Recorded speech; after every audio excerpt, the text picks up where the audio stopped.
campus salute at halftime this week. Y'all fire away with questions when ready. How everybody doing? Good. How are you? Doing good. Doing good this morning. Doing good. You have flashbacks? Flashbacks? When you used to do this with us? Is the Chick-fil-A here? That was always, the payoff. You come do the interviews. My man Tim had a Chick-fil-A box waiting for me. So, hey, nothing like we didn't have the Paul Bistro downstairs, so the Chick-fil-A always came in handy on a nice Tuesday. That was name, image, likeness back then. Name, image, likeness, I guess that was the best we had, so I tried to make it work. But no, it was always great to come and talk to y'all guys. It always was entertaining and fun, and tough questions, and after tough losses, and great questions after some big wins. So it was always a pleasure to get in front of you guys and Everybody knows how special Clemson's always been to you. What went through your mind when you found out you were going to be inducted into the Ring of Honor? To be honest with you, still trying to wrap my mind around it. I think I was talking to Tim or maybe Ross earlier that I truly don't think it's really not going to hit me until December 7th, to be honest with you.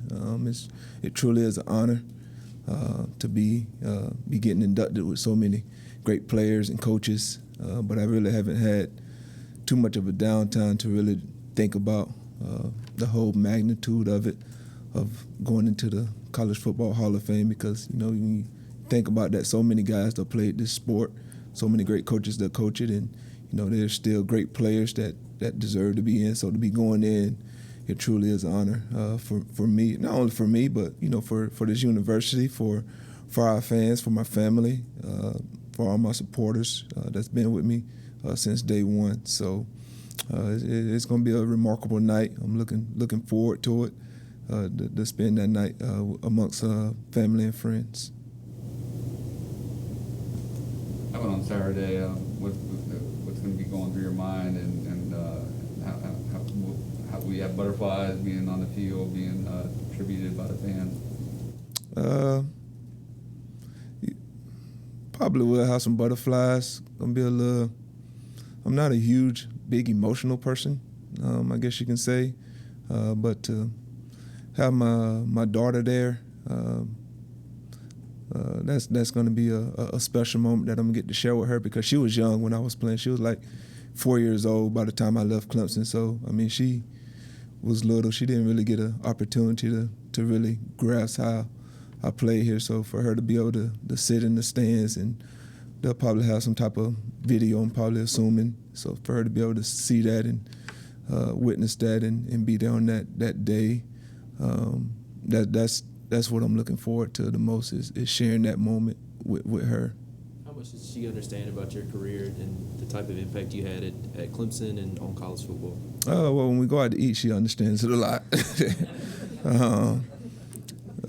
She understands it. She knows, I guess, what I meant to this university and the way that I carried myself.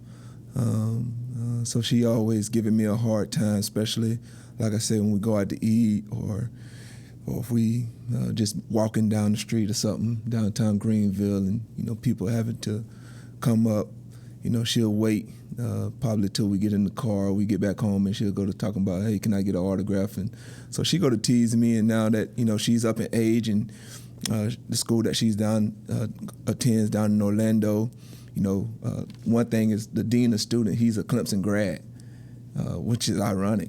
So she has the opportunity to talk to his name is Dr. Bates.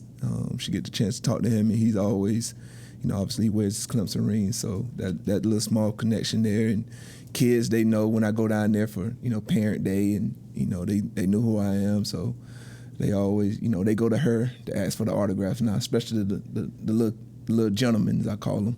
They'll go to her and ask for my autograph, and sometimes I'm nice to them. Sometimes it just depends. I guess if you were still somewhere else, maybe coaching track at Liberty, and coming as a visitor, it'd be easy to put your sole focus on being honored. Yeah.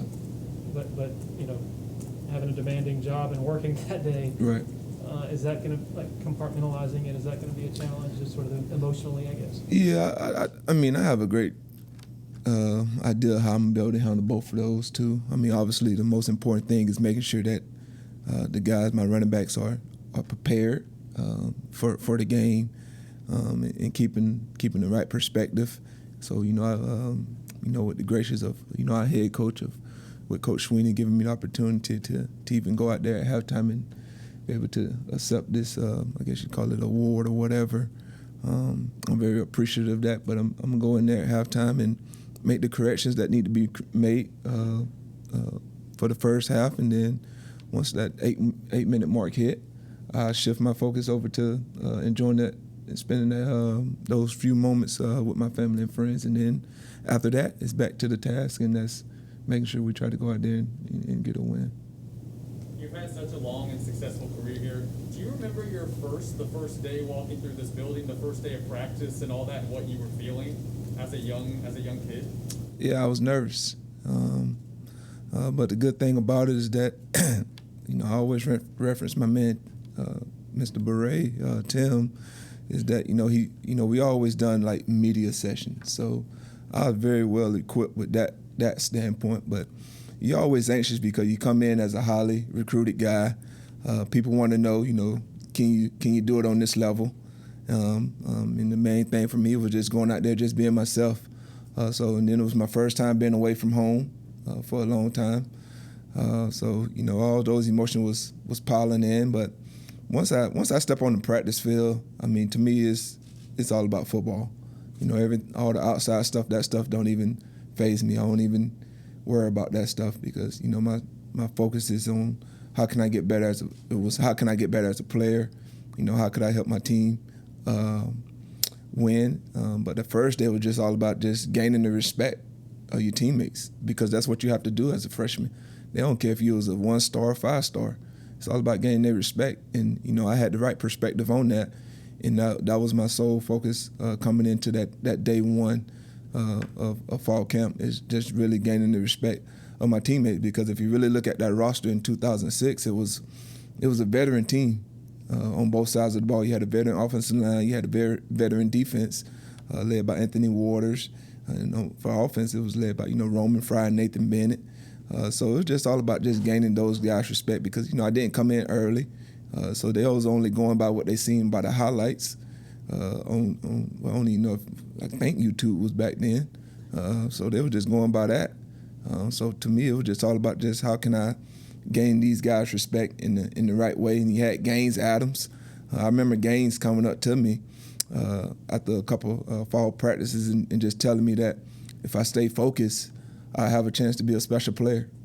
I mean, you're talking about a guy that's, that eventually been the number 4 pick in the NFL draft, had a great career here at Clemson, a guy that, as time went on, I truly respected as a man. And so for him to come and tell me that as a young player, it meant a lot. And, same thing with Anthony Waters. He used to always come and sit down by my locker and just talk to me. The inside joke was, first camp day, he came up and said, "Hey, you're not going to do what James did." And I didn't know what that meant. I had no idea that James had left during fall camp the previous year. So he was like, "Hey, you're not going to do what James did." I'm like, "What did he do?"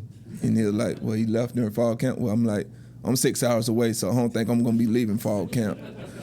So, it was just him just being himself and just at the same time just keeping me loose too as well, because you're nervous, you're anxious, and you're trying to deal with, trying to learn a playbook and all those things. So he did a great job of just keeping me loose and just keeping me focused on the main thing. CJ, when you had so many opportunities, even when you were a player, to leave Clemson, maybe transfer, go to the NFL, but you always came back, and then after your NFL career is over, you come back again. Why does Clemson have such a pull to you that you keep coming back? Well, I mean, you referenced those, times I was thinking about leaving, and I always tell people those was emotional times for me. And one advice I always been given, that I always was given, was that you never want to make an emotional decision. And those were some of those times that I was going through, was getting ready to make an emotional decision. So after I had the opportunity to really sit down and really come off, I guess you call it that cloud nine, and really focus and really think about what I was getting ready to do, it made sense for me to stay at Clemson, because on signing day of 06, I made a commitment, and it wasn't, I didn't put Clemson on a yearly type ordeal, it was a lifetime commitment. So once I, sat down and really realized that, it made this decision a whole lot easier. Now, when you're talking about, having an opportunity to go play in the NFL and coming back for school, you're talking about a dream. You're talking about, a life-changing event for not only yourself but for your family. And the biggest thing for me was just, having conversations with my grandmother when she was a custodian, going to help her in high school. And she always used to just tell me that education was the most important thing that I can ever have in my life. And, again, once I had that 6-hour ride with the radio off back up to Clemson, those conversations started creeping back up in my head. Y'all guys didn't know because y'all didn't know what I was going to do. But on the way back, I knew I was coming back to Clemson. I knew I was coming back for my senior year because of those conversations that I had, because she always stressed the importance of education. And I was at the doorsteps of graduating. And, I had a younger sister that I wanted to be an example of, letting her know that, hey, man, it doesn't matter how great of an athlete you are or whatnot. If you don't have your education, it means nothing. And that was my message, to her and to all the kids back in Lake Butler. I don't care how great of an athlete you are. If you don't have your education, it means nothing. And then once I decided to stop playing in the NFL, I always knew I wanted to do something with Clemson. I just didn't know what it was, obviously. I just, this place is just special. I think it's the people. Well, I don't think I know it's the people that drew me back. When I was deciding if I was going to live here or live down in Tampa, Florida, because that was the other destination I was thinking about moving to once I got done, the people just always just came back to my mind, how special they were, not only during my time of playing, but every time I came back while I was playing in the National Football League, how they just a warm reception, if that makes sense. And to me, that meant more to me than anything else. So I just knew I just wanted to, I guess you'd call it, pay it back, just a small token of having some type of connection with this university. If that was being an ambassador or a spokesman or whatever the case may be, that's what I was willing to do, because I just knew that this place was special. And if not only athletes, but if kids in general just came here and visit our campus, they'll see how special it was. And I wanted to be an advocate for that. And so for me now to have the opportunity to do that as the running backs coach here, I'm able to go and share that message with young athletes across the country. Coach, you mentioned your grandmother working at your high school. I hear tell that on your long run, she used to run after you down the sideline. Yeah. Was she your biggest fan back in those days? Yeah, she was my biggest fan. She's the one my grandmother's the one that got me started with football. Obviously my mom, she worked at a nursing home, so her hours was, weird. She came to some games, wasn't able to make those, the Pop Warner days. I don't know if some of y'all, I'm pretty sure, got some kids in here. If you played Pop Warners, those 8 o'clock morning games, she wasn't able to make, so my grandmother took me. We'll meet up at Hardee's right there in my local hometown, and you have the little carpool. Everybody go to the same destination, and she'll be right there with her lawn chair in the stands. She was the biggest fan and my biggest critic, I guess you can say, because she would let me know right after the game what I did wrong, from a body language standpoint, from a playing standpoint, from the way I control my tongue, because I was, y'all probably don't know, I'm not a huge talker, but on the football field, I'm probably the biggest trash talker. So, she always, used to give me pointers of what I can and can't do. So, I wish she was here physically to share this moment with me, but I know she'll be smiling down, happy, and just proud. Just proud. Anything for CJ from Zoom? All right, thank you very much for your time, CJ. Thank you, Coach. Thank you. Appreciate it. Congratulations.